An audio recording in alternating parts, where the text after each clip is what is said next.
Hello, this summer we had a lot of exciting updates related to Databricks, so let's start.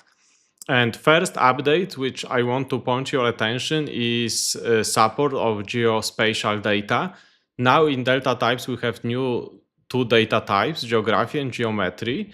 So let's create a temporary view with shape of the cities. We have some new function to define that. Actually, there are a lot of new functions in documentation to support geospatial data. And it's really nice how they are working. So first we define a temp view. And if we read that temp view to data frame, let's wait a second, we will see this new data type. One is geography, so it's related to coordinates on the Earth. Another is just geometry. That codes like 84 or these 4326 are related to some standards, how you set longitude, latitude, and geographical data on our planet.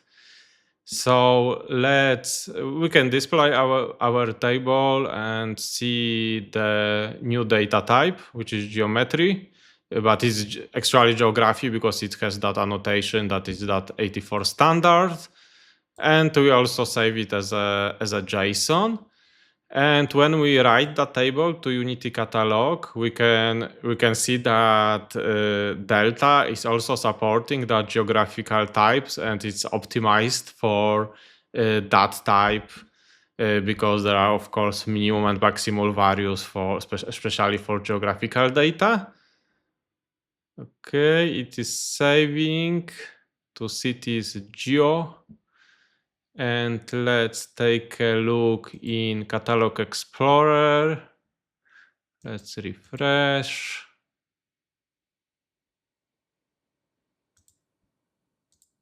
And city geo is here. And we can see that there is new data type is delta as well, that geometry data type. So let's continue with that exercise. So when we have that geographical data, we can easily visualize it, for example, using Plotly library. So I visualize that regions from our data frame, which is now is also in Unity catalog as delta. And for example, we can have another table, which is not the shapes, but it's just points. So we have another new function for special data, which is point, just taking longitude at latitude, and is generating that points on the map. So then we can see that a new data frame. We can visualize that points. See, this is that points.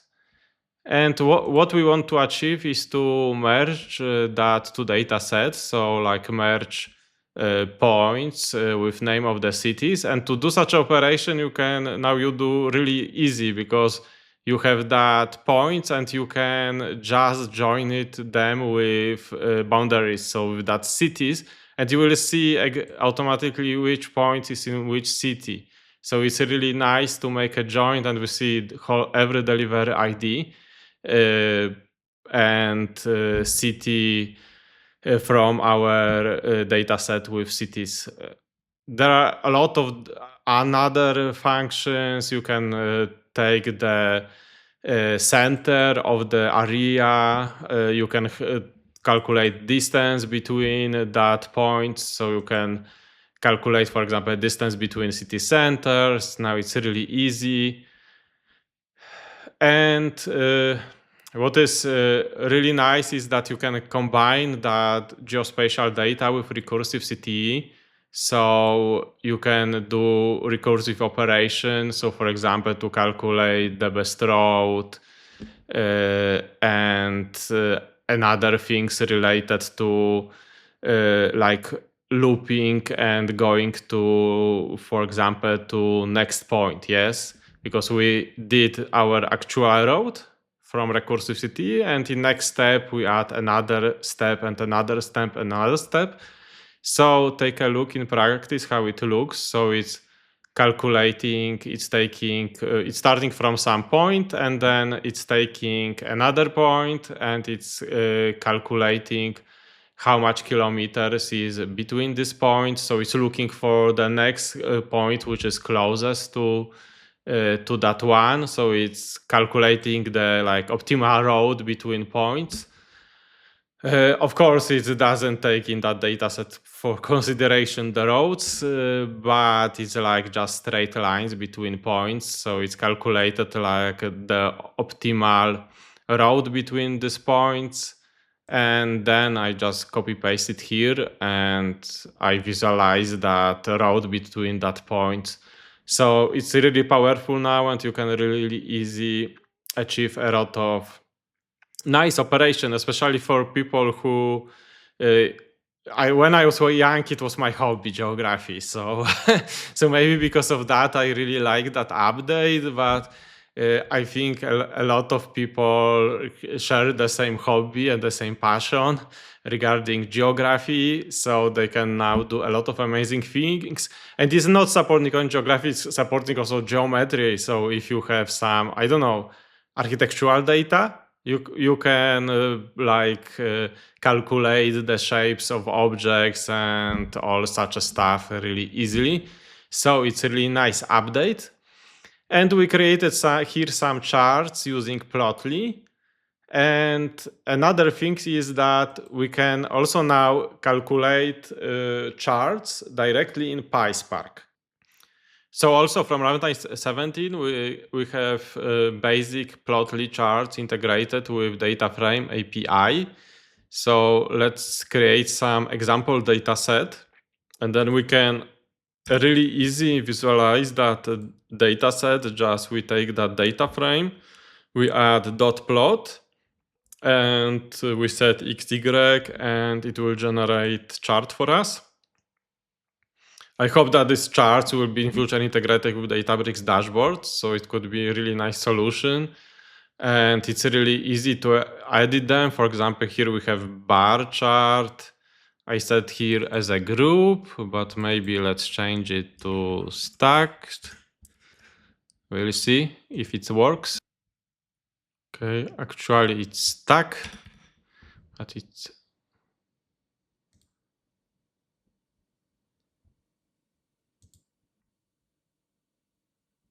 okay. So when it's stuck, it's stacking all the values. If we say group, it's setting one value next to each other, or like this. So generally it's really easy, and you just take data frame, add plot and bar line. So it's really intuitive. Another like pie chart, for example, we add pie. I put it whole, we can remove it. Yes, you can always experiment really easy, yes, and create your charts as a code. It's a really nice solution, especially for people who don't like BI dashboards. And I think integrating that then with AI BI dashboard by Databricks could be quite awesome. And here is histogram. So a really nice solution and really simple to visualize your data directly in the notebook. Another update is related to GPU. Now you have serverless GPU cluster in Databricks. So when you go to environment, you can select accelerator. So it's GPU. And what's really interesting is that, of course, when you use something related to Spark, it's distributed automatically, but usually you want to utilize that GPUs, and the code is not distributed. So to use workers and every GPU which is installed, Databricks created a really easy function, which is serverless GPU, and the function is distributed. And here you specify how many GPUs you are using, and you pass some code to every of the GPUs. And then every GPU is working on that. And then the result is returned. Of course, here I'm just using hello world. remember that if you use this GPU serverless, it's costly, and use it only when you have code which you can utilize power of GPU. So usually some things like LLM training or computer vision, but there are also some nice libraries in the internet that you can even process some Spark code using GPU. So let's wait here a bit and see the result that we process that code distributed way directly on the workers. So you see that it's returning that it's using 2 GPUs as we specified. It's using A10. We pass some parameters, but we are not using them. There is job run, so it's creating automatically job actually. And now it's queued because it's waiting for that GPU to be available to us. And in the meantime, there is a new functionality which is schedule. So now you can schedule jobs directly on serverless GPU. It will just create job.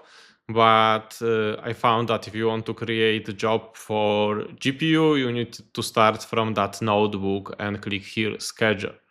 So it's really important. And let's wait a second. Oh, it's running now, so it should finalize really quickly. And actually, it's returning string because we have this hello world, but it will return list with all outputs from that function. So usually you will use some code to do some training on your data which utilize the GPU, but you embed inside that function which using distributed decorator. Okay, and the job finished, and actually we have that list, so every GPU returned the result.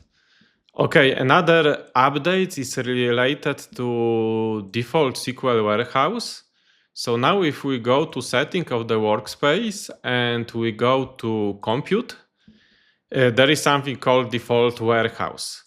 And we can set which warehouse is default. So for example, in that example, I can have one warehouse which is with timeout 30 minutes and another which actually has timeout 1 minute. So for example, that 30 minute I can set as a default for interactive usage, and the another one maybe I'm using for jobs because it's really fast auto terminating. So I can set now here that SQL Warehouse with 30-minute timeout is default for that workflow, and it's a really nice functionality. Actually, I was requesting it, and I'm really happy that it was developed. And now, for example, if you go to Genie, it's implemented now in many places. And for example, I created here some Genie space. And now when I go to SQL Warehouse configuration, where was that?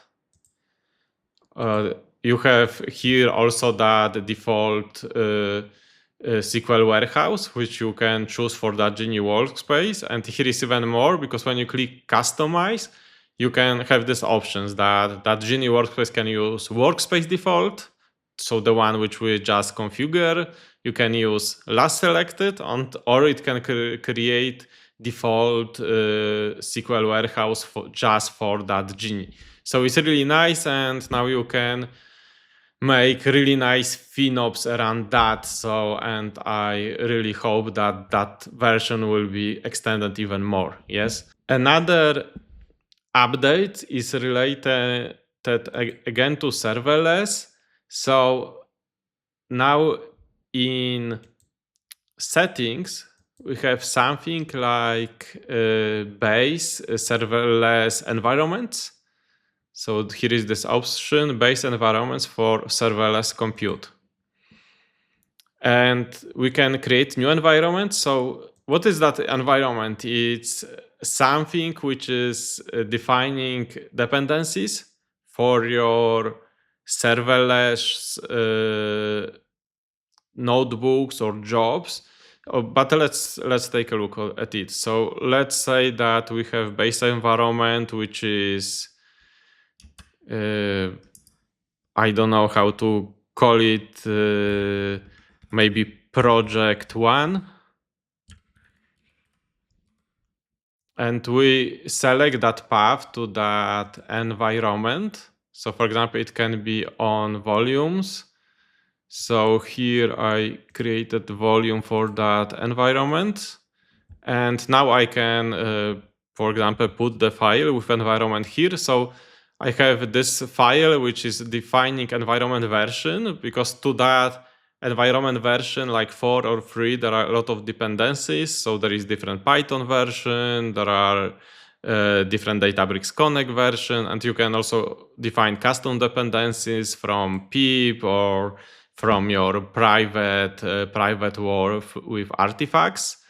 Okay, and I will drag and drop that environment file here.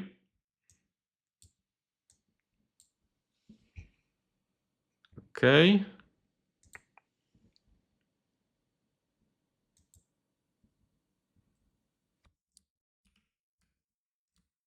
And now it's building. Why it's building that environment? Because it's actually, it knows the version of serverless environment which we chose. So it's version 4. So it's like ready Docker image with all dependencies.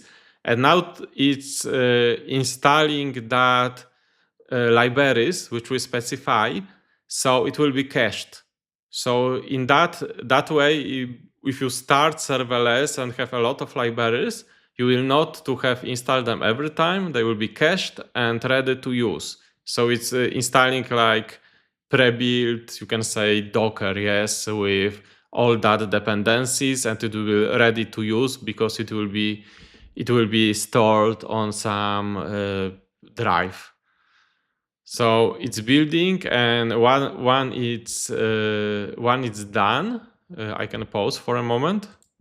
Okay, now it's ready to use, and if we go to serverless notebook and go to environment, we can choose that project base environment. So this is our project 1, and we can see that these dependencies are specified in base environment. So for example, that environment version 4 is specified there, because if we don't have that base environment, then we need to specify all manually. And also what is important is that there is a new environment version, which is 4, which includes Databricks Connect in version 17. So basically that environment version 4 is like Databricks Connect 17, 3.16, 15, 14 in one. And depends on that environment which you are using. And you can also use like base environment for your project and specify. You get a lot of dependencies. So it's always worth to check in that documentation when you have environment version 14, what is included there. Because for example, when you have version 4, then you know that there is, for example, Python 3.12.3, Data Connect 17. So basically when you have documentation for functions which are in Databricks runtime 17, then it's just API, and that environment is supporting them, yes? So based on that, you can create, in fact, a stable project in serverless, because you will know which Python is there, what version of libraries. So this whole system make deployment in serverless much more stable. And in my opinion, it's time when you can start using serverless also for production, because you can be sure that your code will work according to that rules which are set in environment. Okay, what's next? Next, when you create Databricks apps, I found that there is a really nice new template. When you go to apps and you click create app, there is OLTP database app. So now in Databricks, you can, as we talked in previous video, you can set Lakebase, which is OLTP Postgres instance. So it's transactional database, really fast for writes single records or retrieve single records. And now if you can build app in Databricks using that transactional database, it's opening whole world of new architecture concept, because you can build end user apps which are really fast. Of course now apps are limited to 2 CPUs and 6 gigabyte memory, but soon there will be more options and we will have much more powerful configuration available for that apps. So be ready to build your another app which is using transactional database directly in Databricks. And let's continue on compute things. Another thing is that in Databricks now we have MCP servers. MCP is standard how LLM can communicate with external tools. It's new open source standard. And when you choose a model which is supporting tools, now you can connect it to MCP servers. When you click Add Tools, there is MCP servers, and also Databricks brought the current functionality like Unity Catalog versus Search or Genie spaces under MCP. So you can create Genie space which is talking with some data and connect another MCP server. So for example, some another LLM like OpenAI, and they will talk with it. Or there are some on the market which can connect, for example, to things like Confluence or even your Gmail. Depends what is your use case. So then LLM can talk with as an agent with all these tools which you connect through MCP server. You can also build your own on Databricks apps. And now if you go to Playground, you can create own model really easy and define all this connection to MCP servers. And we are staying in compute because another update is related to policies. Basically, if people use non-serverless clusters, it's really nice to define. I should go to compute. Really nice to define what how big clusters they could configure. So they, for example, they don't launch a GPU cluster or they don't start 100 workers.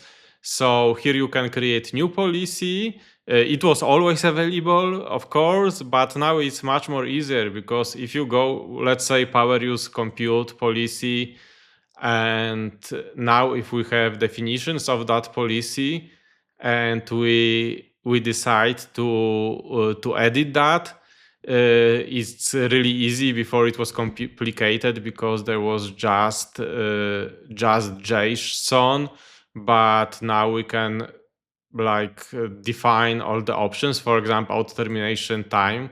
Usually this is the option with which I always start. So for example, we can say that it's fixed or it's range. So now I know that people, for example, can choose auto termination time only between 10 and 30 minutes, and default is 10. So then I'm sure that when someone will launch that power user compute, cannot choose timeout 10,000, but only within that allowed values. So for example, I'm updating now policy.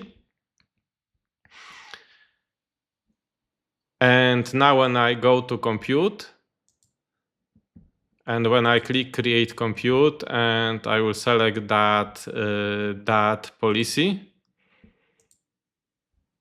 I can see that terminate after is locked, only default is 10, and it will not allow me to, for example, if I put 40, and I will click create. It should return error. It's quite slow today.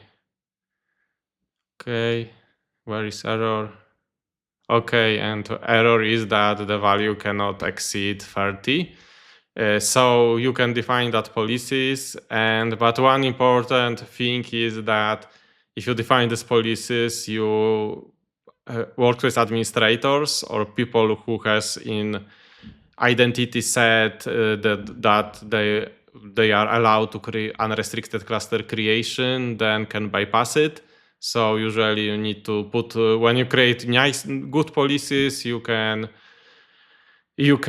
set here who can use it, disable this unrestricted, and always when you have that policy, like our super user policy, you can define who can use that policy.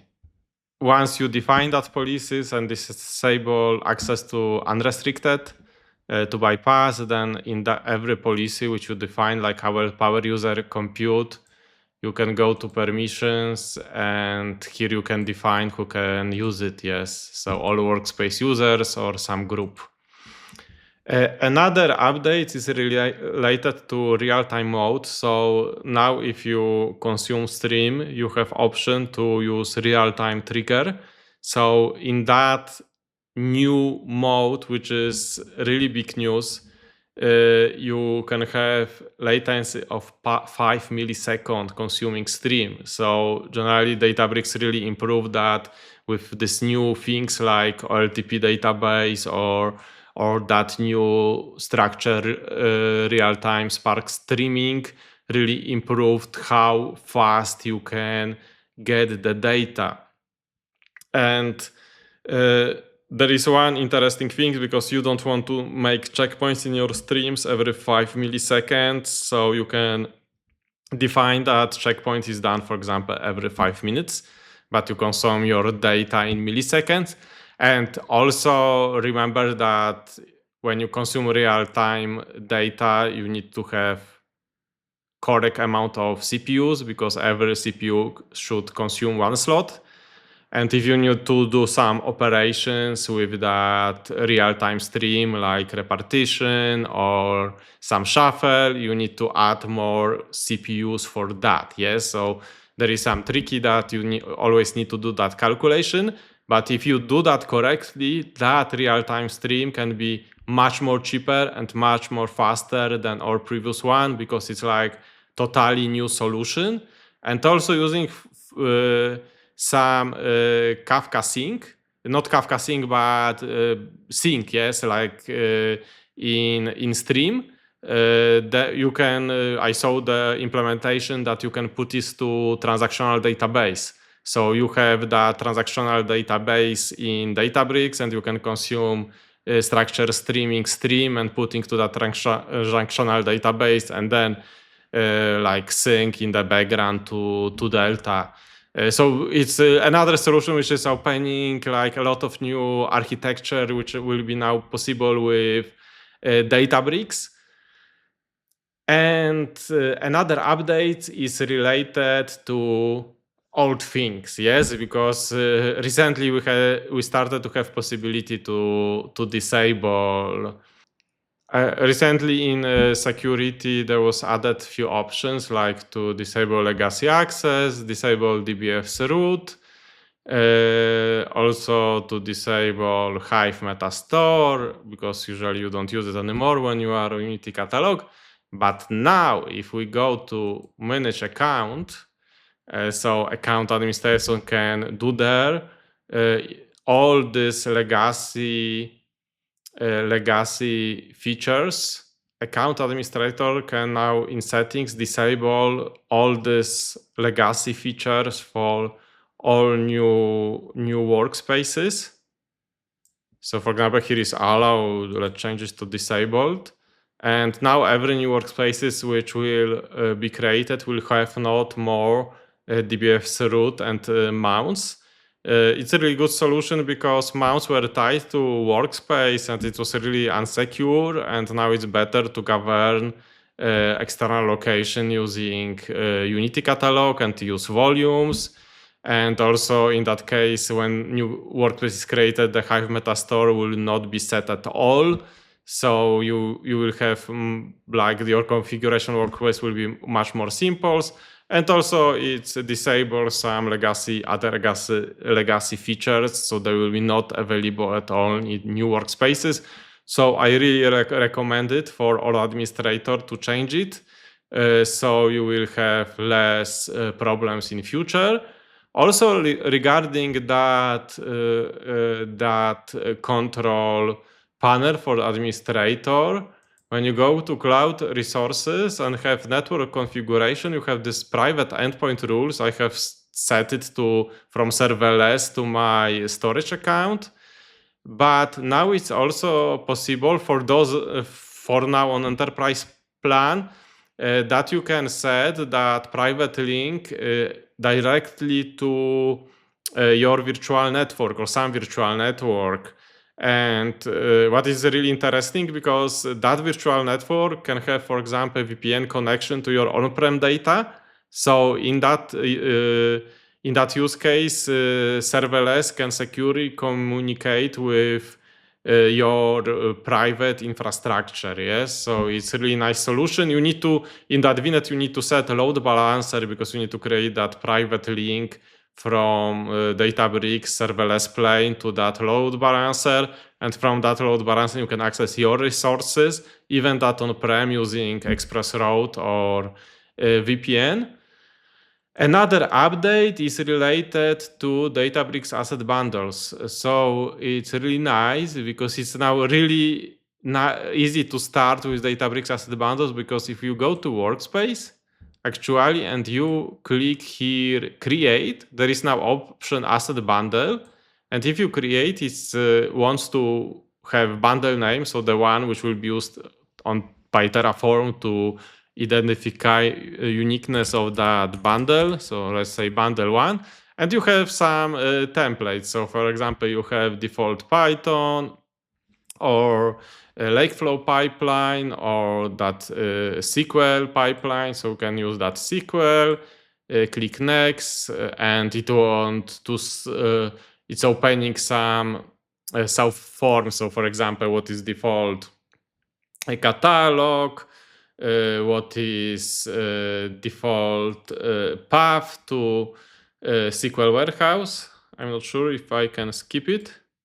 It's asking about that. So, okay, I will go to SQL, the compute and SQL warehouses. And I think they ask for HTTP path. Okay. Okay, that's enough, and it will create for us all bundle files. So whole configuration. So then we can have our jobs and few other things related to our project as a code. And this way, it's really easy to start. Okay, bundle was created, so it's trying to validate. Probably it will not work, but we can see actually what was created. So you see it created whole folder bundle 1, and it created for us Databricks YAML with resources, with unique identifier, with our targets, with our warehouse. From the configuration, it's even successfully deployed our bundle. So it's really easy to start. You just use that template, fill the form before, and you are ready to bring your jobs as a code. So then it will be stable across environments. Of course, that bundle have to be on Git to work properly. What's next? Next is really nice functionality. It's a bit more complicated, but I will not go to as much details. I was experimenting with that. It's not totally polished, yes, but as we see, it's always failed, yes, but generally when you have models in Unity catalog, you can create pipeline which is evaluating model, then there is approval process, and there is deploy. So for example, in deploy, it creates, for example, endpoint to create serving endpoint for that model. And you need to, of course, to configure it. There are some templates. And if we go to model, so I have here the model with real estate prices. I will make it smaller. And here is the new option, which is connect deployment job. So basically, every time, this is approval flow, every time the new model is created, that approval flow will be started. Okay, so it's connected and it's starting as evaluating. Actually, it's taking a long time, so that's why I kill it. Yes, I can leave as it. And then when it's evaluating, it's creating all these statistics with how model is performing.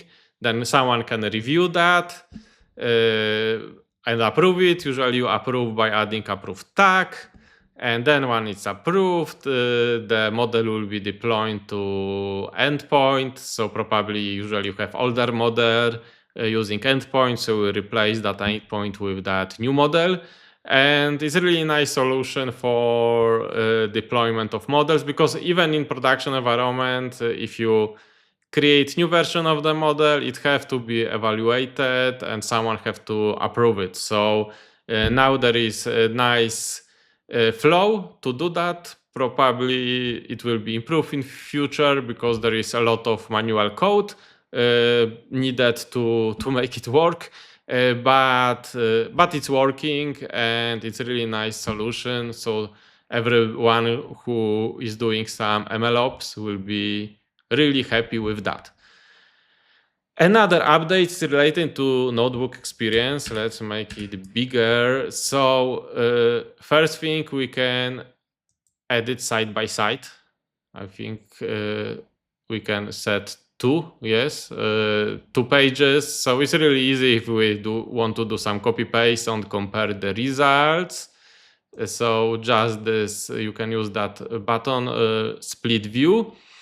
Another is that there is now notebook search. Once you hit Control F, then you have not that browser search, but notebook search. It's working really good. But if you click Control F another time, then it's enable browser search. So now you need to close and again. So notebook search, browser search. Another improvement is that when you have that home icon, you can switch also here between workspace, between SQL editor, and also your pipelines. So it's nice improvement. And when you run some queries, for example, here is the original query. Okay, then we run that query. What can you see is that there is something like heat map of the notebook now that's small, and it identify that all the cells in notebook and also the status. Yes, was it run or was it successfully run? It can be also red. So let's make it something red. Okay, like this. Okay, and we see now it's red, yes? So it's the small map, yes? I think it's much more convenient that table of contents. Actually, I've never used it, yes? So I think that's a bit better, especially for people who has a really long notebook, because I see it a lot of. And then in long notebook, you can be a bit lost, yes, so that map can help you. Actually, maybe I would do that colors even bigger, yes. And all that small improvements are simplifying experience with notebook. Another thing is that to query history, we have few new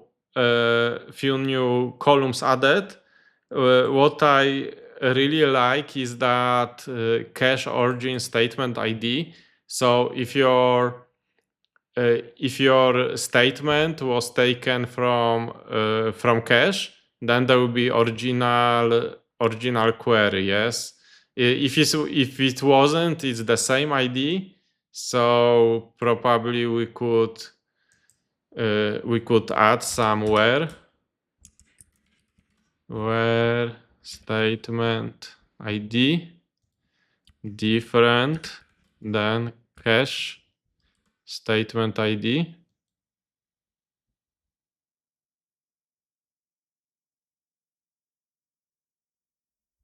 Okay, and we can see that here the statement ID is different, and yeah, because 46A0 and it's 99F3. So we have statement ID, and it was actually taken from cache.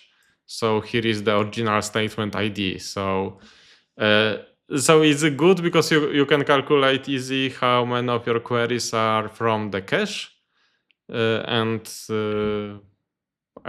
I think sometimes it's important to know if you want to generate some SQL Warehouse stats. Another thing is request access. Yes, so now it's possible to manage request using Unity Catalog, so people can request access to objects. It can be also integrated with Jira, for example. There are some manuals on Databricks page. But first thing, if you go to notification, you can enable that email destination for access request in Unity Catalog. So if you enable it and then go to some object, it can be, for example, schema. So let's say that it's our schema. And now it's possible to manage access request destinations. Okay, but first thing, people cannot request permissions if they don't see the metadata. So you need to give them access in permission on catalog level to use catalog and use schema, because without that they cannot send requests. And also they need to see to which they can send requests. So you need to add that browse permission to everyone, because then they will be able to send you requests that they want to request to the data, because they will see the list of the tables and list of the columns. So metadata, not data, and then they can request data. So first of all, you need to add people or some group of your choice that access.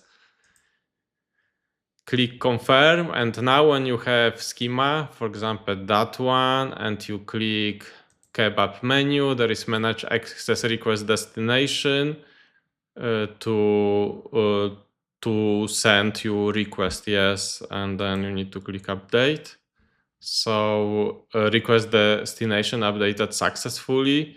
And now if someone else will come to that object under the kebab menu, there'll be option to request access. Another thing is some dashboard improvement with which I'm really happy. So first we have this global filters. If you develop dashboard, it's really nice. I will make it a bit smaller, even more smaller. And the most important update for me, because without it I was not able to use it, is this undo and redo option. So basically now it's really easy to change it, yes, and undo your previous options. And with that global filters also, it's now really nice. Another option, which is for sometimes, is that it's possible to adding custom calculation here in dashboards. So for example, when we have orders table, I created that column VIP clients. So it's some dummy calculation that someone with low ID is VIP.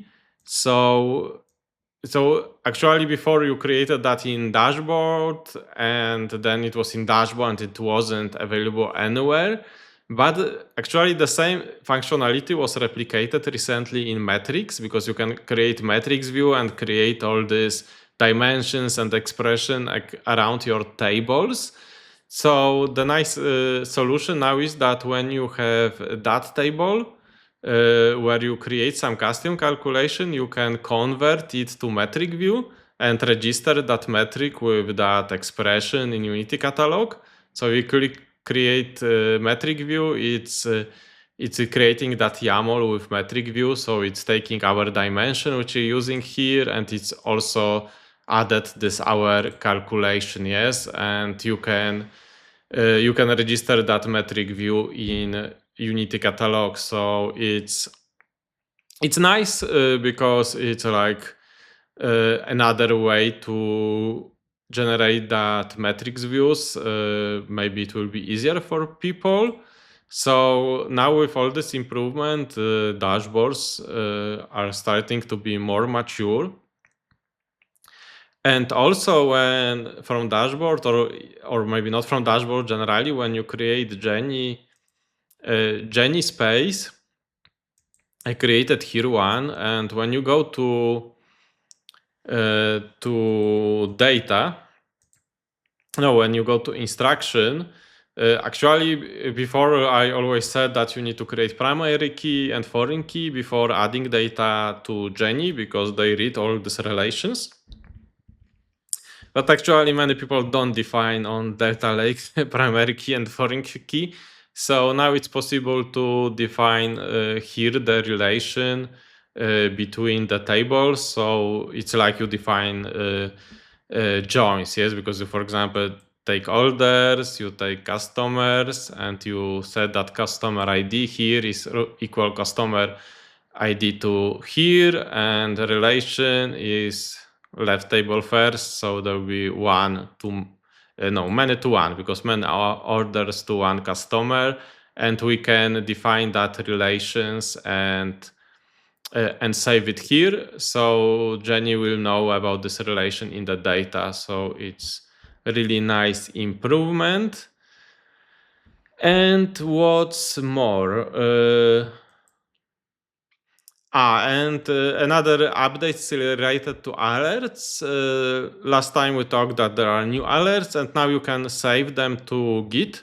So actually we can see here in the alerts that there is a branch. And if we click that, actually that commit, I think I have here a really big commit, but if I find this alert, you can see that there is some new format, db alert JSON, and whole alert is saved as a JSON. So it's open also new possibility, because you can manage that alerts in some additional directory for alerts and see them on Git. Some people prefer JSON instead of UI. So it's a really nice improvement that you can have it as a code. Another update is related to Databricks materialized view of streams, because now if you create, for example, materialized view, then it's automatically creating Lakeflow pipeline for that view, and it's make much more easier to manage schedule.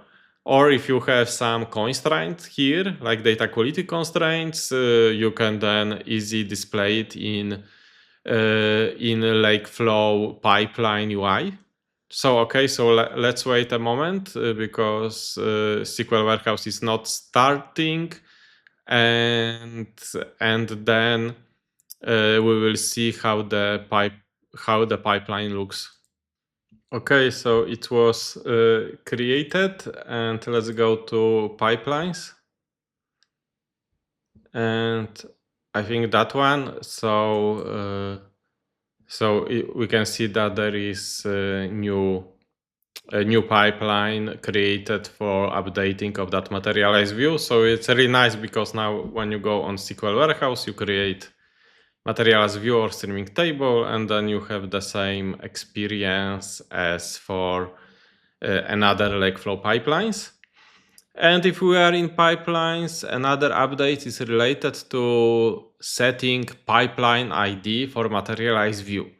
Why is it important? Yes, because if we have that pipelines, former DLT, then all the tables created by that pipeline are like linked to that pipeline, because you have checkpoints and you have all this like logic inside pipeline. But sometimes you modernize your pipeline and create, for example, pipeline 2, and then you want to move the table from one pipeline to another, because also if you drop the pipeline, it's automatically dropping objects related to it, because all objects are tied to that pipeline. So this way you can remove that object from that pipeline and, for example, move that to the new pipeline. So for example, you have pipeline 1, pipeline 2, and now you can just launch that code. Let's connect to SQL Warehouse. Don't show it again.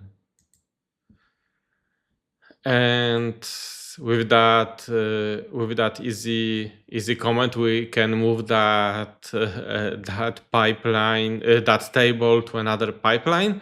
Of course, you also need to move code, yes, because if you execute that new pipeline again, it needs to have code how to process that table, yes. But it's making like this migration between pipelines much more easier. So it's good to know that and remember that something like this exists.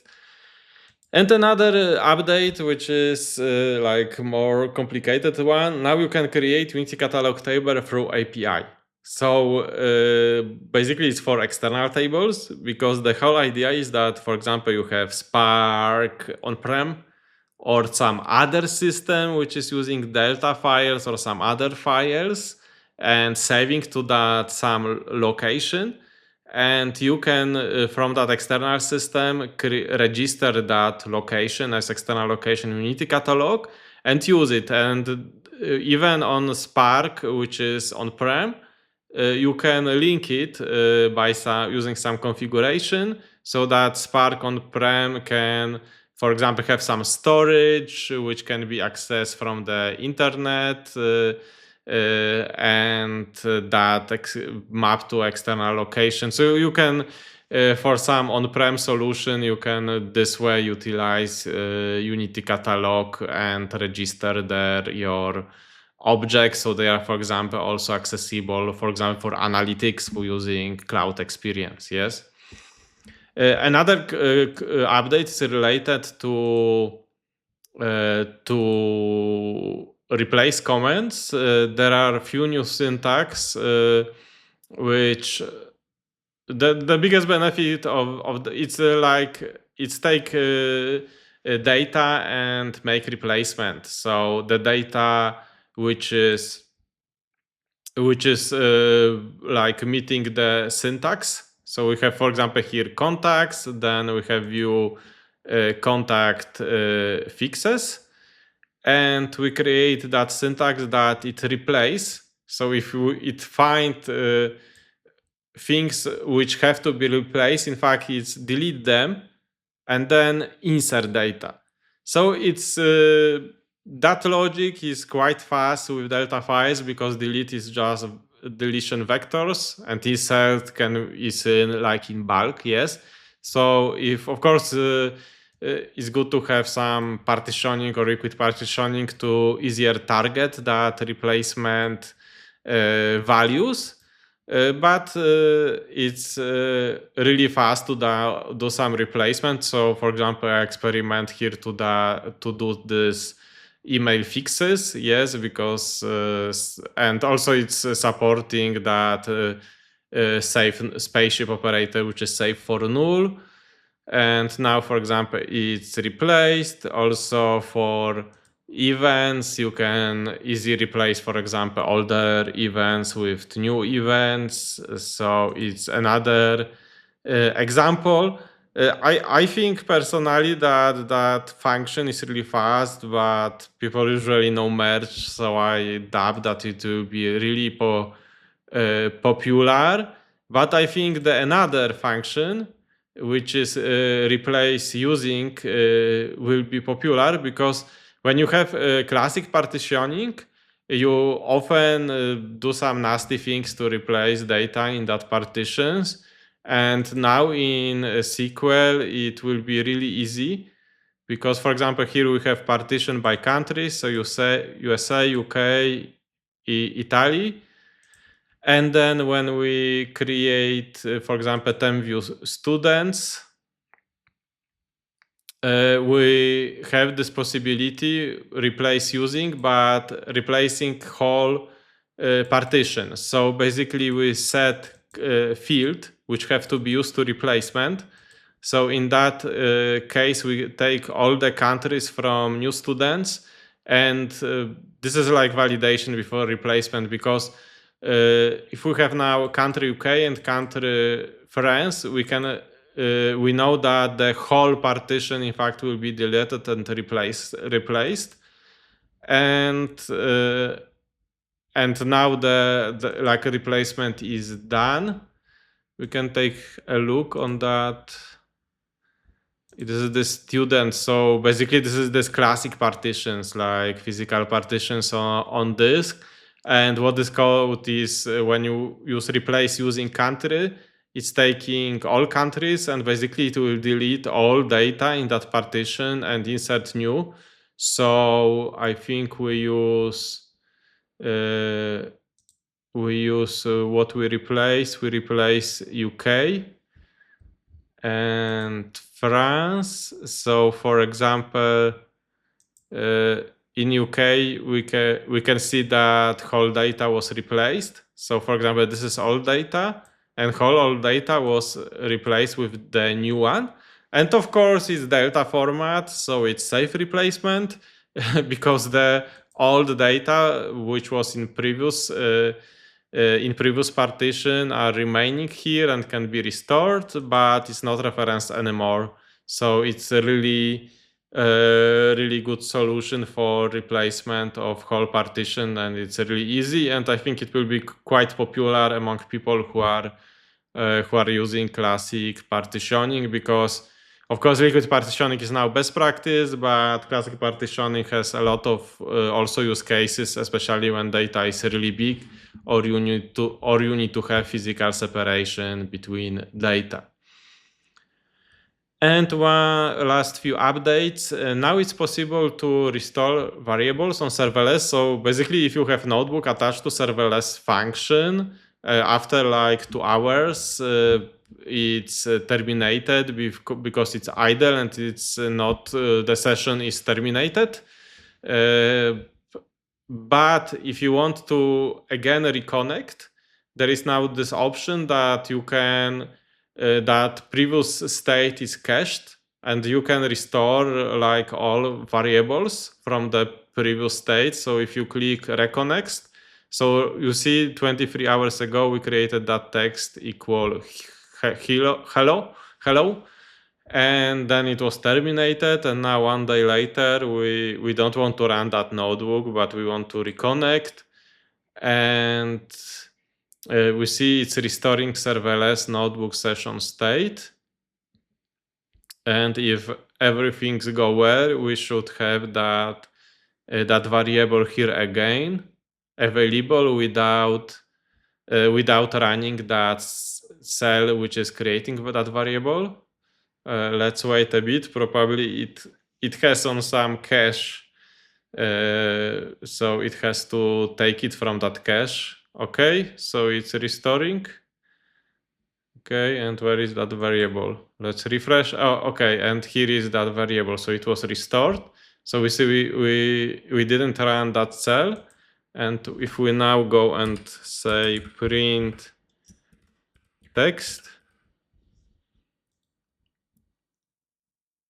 We see it's restored from the cache, yes? So you don't need to run cell. Also, of course, it was simple example, but you can have even more complicated one, yes? And it's really nice because you can leave your notebook, it will terminate, and next day you can, if there is something which run, for example, for a lot of hours, you can just restore that variable from cache and, for example, see the result of your query.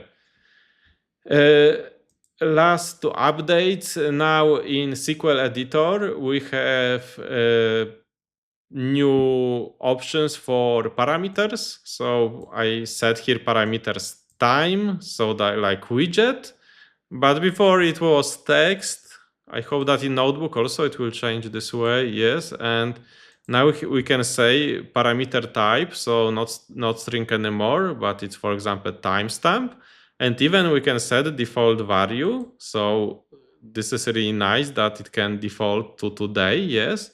So basically, when someone run that code, it will default to today. I will change to that one. Okay, it worked. Okay, so we see that we don't have record from today, but let's change to yesterday. We'll see. Run all. Okay, and we see we can really easy pass now these parameters, yes, to widget. And also that default value is really nice. And the last update is related to new product. The Lakebridge is available, so it's a CLI tool. Probably soon it will have also UI menu, which can be used to migration. So basically, it converts your code from legacy system like, I know, signups or the SQL Warehouse, and convert that code to Databricks. Also, it has a lot of additional option. Really nice option is this reconciliation that